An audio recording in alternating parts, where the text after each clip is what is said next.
Well, welcome back. You are still tuned into Good Morning Namibia. Now, taking a look at the educational front, the Africa Skills Week 2025, focusing on industrial skills, is being held in Ethiopia from October the 13th, to October the 17th later this month. It will be hosted by the African Union Commission and the Ethiopian Ministry of Labor and Skills. The event's theme is Powering Africa's Industrial Future, Skills for Innovation, Growth and Sustainability. And the event aims to advance the continent's skills transformation agenda, as well as continental TVET strategy. Joining us this morning on more with this is the Deputy Director for TVET at the Ministry of Education, Innovation, Youth, Sports, Arts and Culture, Abraham Dakolute. And he'll be talking to us more about this and helping us really understand how the ministry is preparing for this event. Good morning, sir, and welcome to the show. Good morning. Thank you. And good morning to your viewers. Oh, well, thank you. Could you just help us understand what the theme of this event means and what it encapsulates under the banner of Powering Africa's Industrial Future, Skills for Innovation, Growth and Sustainability? Thank you. The theme looks at how skills can push the continent forward. It looks at how young people can be equipped with innovative technical skills that can assist them to basically reinvent the continent, reimagine the continent, and build a better future for us all. A better future that looks at how we as a continent, specifically if we bring it down to Namibia as a country, how Namibia as a country can be built by its own young people who are trained at our technical institutions with innovative technical skills that are cutting edge, that are technology intensive, and that can move the continent forward. Now, how is Namibia's current TVET programs aligning with the development goals of the country, such as those outlined in NDP 6? Thank you. If you look at our TVET programs right now, we've shifted from traditional occupations or traditional trades that we've got in TVET right now.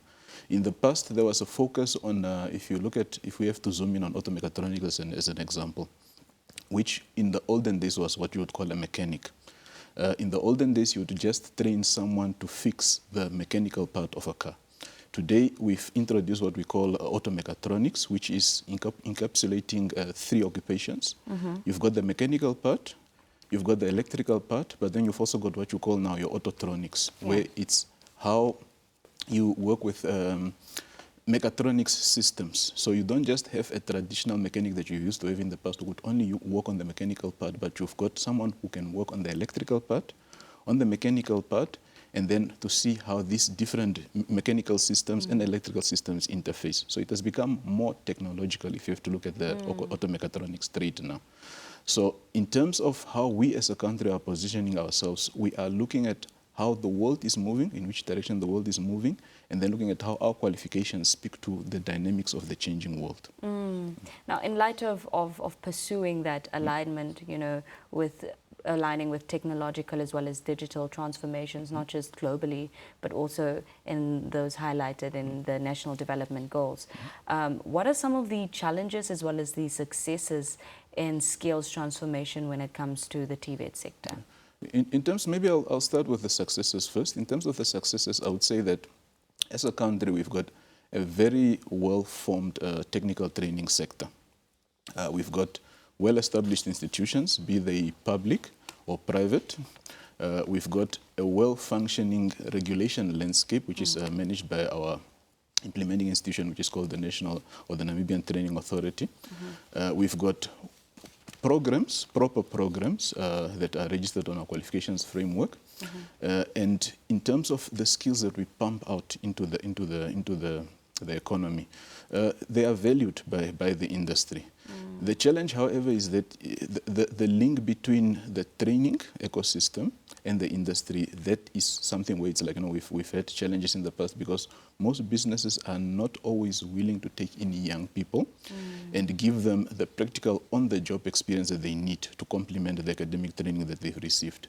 So that is a challenge that from the ministry side we've been trying to address. That's why if you look at the media in the coming months, in the coming weeks, we are going to start speaking actively about what we call the work integrated learning policy, which from government side we've developed. So we encourage employers, we encourage industries to take in young people from our training centers, to give them the practical skills that they need, so that you've got a strong foundation. You don't just have someone who's strongly academically grounded, but someone who's got the strong academic grounding, but also a practical grounding that they can only get in industry or in the job place. Balance is better after all. Of course, of course. So you mentioned that there are some essential skills that are being pumped out into the market, and some industries set to benefit from the skills that the TVET sector is so actively investing into its young people. Could you tell us which industries set to benefit from these skills that are being pumped out into the workforce? Thank you very much. If you look at our NDP6 document, you'll see that there's a strong alignment towards agro-processing. And with agro-processing, you've got different value chains. From the TVET side, we look at the issue of industrial automation, where you're looking at, like, having proper, food processing plants at farms, or even in factories where you take the produce from the farm, you process it using mechanical systems, and these mechanical systems obviously need to be maintained by someone. They need to be envisioned by someone. They need to be installed by someone. Yeah. And that's obviously our young people, our young men and women from the TVET space. You've got the green hydrogen space as well, which obviously we know about in Namibia. And in that space, if you've been following the media, you'll see that from government side, with our development partners, we've developed skills mapping to understand what are the skills needs for these sectors. Do we have the skills in the country? How can the technical vocational space meet those skills demands? So the green hydrogen space is the second one. And then obviously you've got the critical one, which is oil and gas.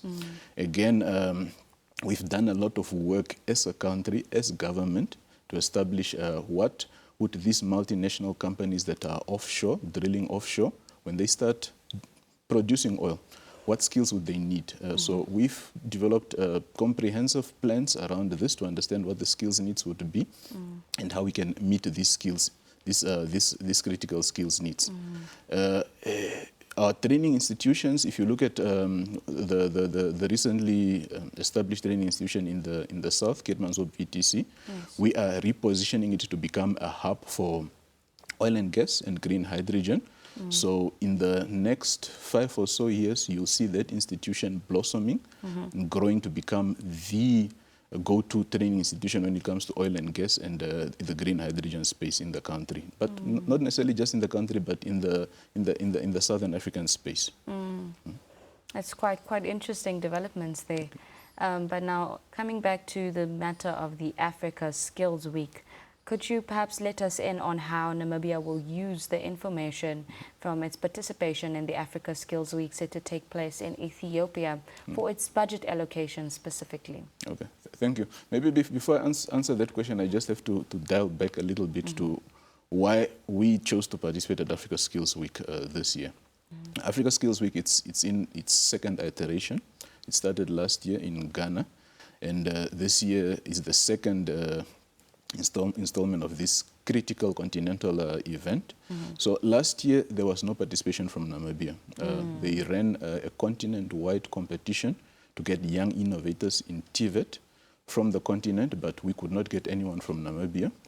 So this year we reached out to the African Union and our development partners at a project called CIFA that is supporting the African Union, and we said, can you please allow us in Namibia to run a unique program just for young Namibian innovators in the technical education space? And they agreed. We got 62 applications. From the 62 applications, we narrowed it down to 10. From the 10, we got two young women, one from Nakayale VTC, one from Korihas VTC. And we are sending them off tomorrow to Ethiopia to participate in this continental event. The idea is that they are going to showcase the ideas that they pitched to us nationally. One is on water, how to monitor water levels in areas where it's like, you've got fires. So this one innovator wants to set up containers, and then they monitor the water levels in these containers to make sure that whenever there's a fire, there's always water in the water containers. The other innovator wants to set up an application that converts our training material into training material that can be used by people who've got learning disabilities. So both innovators, they are going to showcase these brilliant ideas at Africa Skills Week in Ethiopia. When they come back from our side as government, with our development partners, with our different stakeholders, the plan is that we'll see how we can make budgetary provisions available for them to actualize these ideas, to turn them into practical prototypes, and if there is market viability for these ideas, to push them out into the market. Because the whole idea for us running this national competition is that you get ideas, these fresh ideas from our young minds, and see how they can take these ideas and make money from the ideas. Because at the end of the day, they need to survive. Yes. So from the government side, we'll try and make budgetary provisions available for them when they come back, with our development partners, with our different friends of TVET, to make sure that these ideas reach markets. Thank you so much for sharing those insights and talking to us not only about the TVET sector and what is happening there, but also the innovation aspect that is being nurtured in the Ministry of Education, Innovation, Youth, Sports, Arts and Culture. Thank you for having us.